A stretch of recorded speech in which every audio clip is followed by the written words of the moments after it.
Something I see in clinic quite often is sort of a restriction in the sort of lower back and pelvis area. There's a couple of techniques you can do to just sort of get those muscles around your SI joint, so the ones sort of right into your sacrum there, just a little bit more mobile again, or to remind them to sort of ease up a little. So there's three different mobilisation techniques you can do. The first one being on your side. So you can do this on your bed, as long as your bed doesn't sag in the middle. You can do this at home. I tend to do mine before I go to bed for night time. Not every night, but just because everything's there and you've got a pillow and things like that. So you're going to lay on your side. You want your bottom leg nice and straight. You want your hips stacked over each other, and you're going to put your top leg onto the pillow. So you want your ankle and your knee both on that pillow, and then you just lay down, making sure that you're not going forward and you're not sinking back. So you want to lay nice, even with your hips stacked over one another. Nice neutralish spine. I mean, you might find that actually you want a lower down pillow. This is fine for what I'm doing at the moment. I tend to keep this arm out straight, have this arm rested here, just so that you don't end up sort of doing that. And then what you're going to do is press with this part of your leg onto that pillow. So you're not pushing with your foot and you're not pushing with your knee. And what you should feel when you push down is a sensation in your lower back. So you should feel the muscles contracting. And effectively what that's going to do, if you've got both sides of your sacrum there, you should find that you're contracting this muscle here, and then you'll release.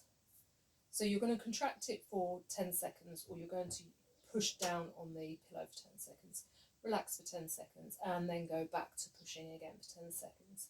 It shouldn't be painful, because all you're doing is contracting a muscle. If it is painful, or if you're not getting that sensation down your back, I'm just going to relax again, then you're not doing it quite right, or there may be something you need to have looked at a little bit further.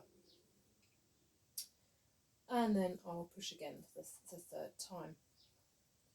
So again, holding for 10 seconds and making sure I can feel that sensation through there.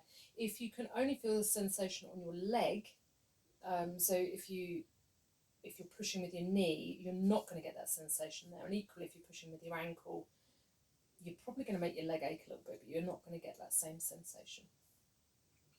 Okay, so do that 3 times on both sides.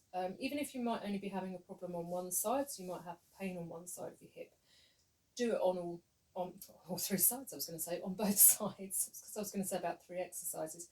But yeah, it will basically then get these muscles working. If one side is contracting, the other side has got to loosen, and vice versa. So it really does just work there. But as I say, you've got to feel that sensation in your back. It shouldn't be painful, but you should feel something.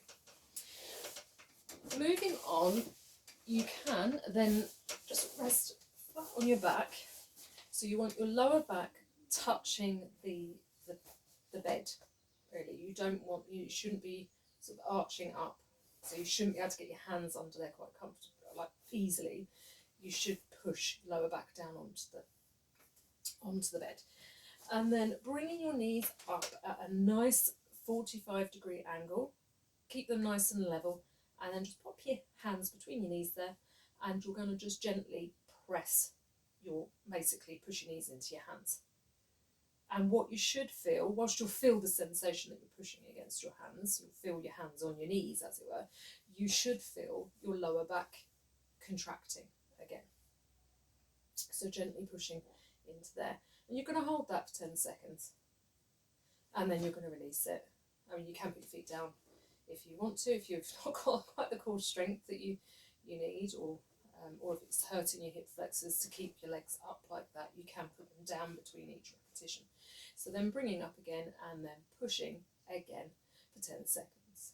And you'll repeat that 3 times. That works to, again, it's contracting your muscles, and then when they've contracted, they need to relax. Effectively, what you're doing is sort of reminding these muscles to just back off a little bit and realign. So sometimes when if you've got a minor rotation in your hip, my left side does tend to rotate forward a little bit, mainly because of how I sit when I'm doing my other job. But I tend to find that these actually really help, and then my pelvis sort of sorts itself out again by just contracting the muscles in the appropriate fashion. It really, really helps. So then the last one you can do, again, same position, your back should be loaded on the bed. You shouldn't be able, you should have to shove your hands under to get them under there. It should be nice and flat. And then you're going to have one hand in front of, say, my leg that's right next to you, and one hand behind the back leg, or the one that's away from you. And you're not doing that action, but what you're going to do is gently apply a bit of sort of pressure into each hand. Again, you're going to hold this for 10 seconds. And then once you've done that, you're going to swap over and you're going to push the opposite way. What you should be feeling, again, is that sensation in that lower back. You should feel it moving or contracting. And then swap over. 10 seconds.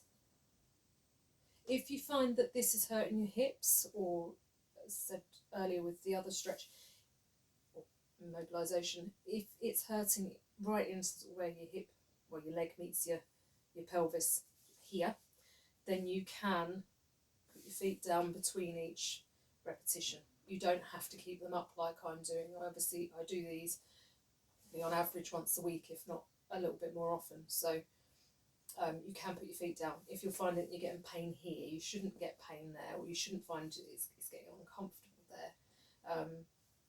What you should have when you're doing that exercise is a sensation in your lower back. Again, it should not be painful, but what you should feel is some movement. With the last one, where you're pushing the opposite way with each leg, what you're effectively doing is this with the muscles, which then really works to mobilise that lower back, which can cause a lot of problems when it's uncomfortable.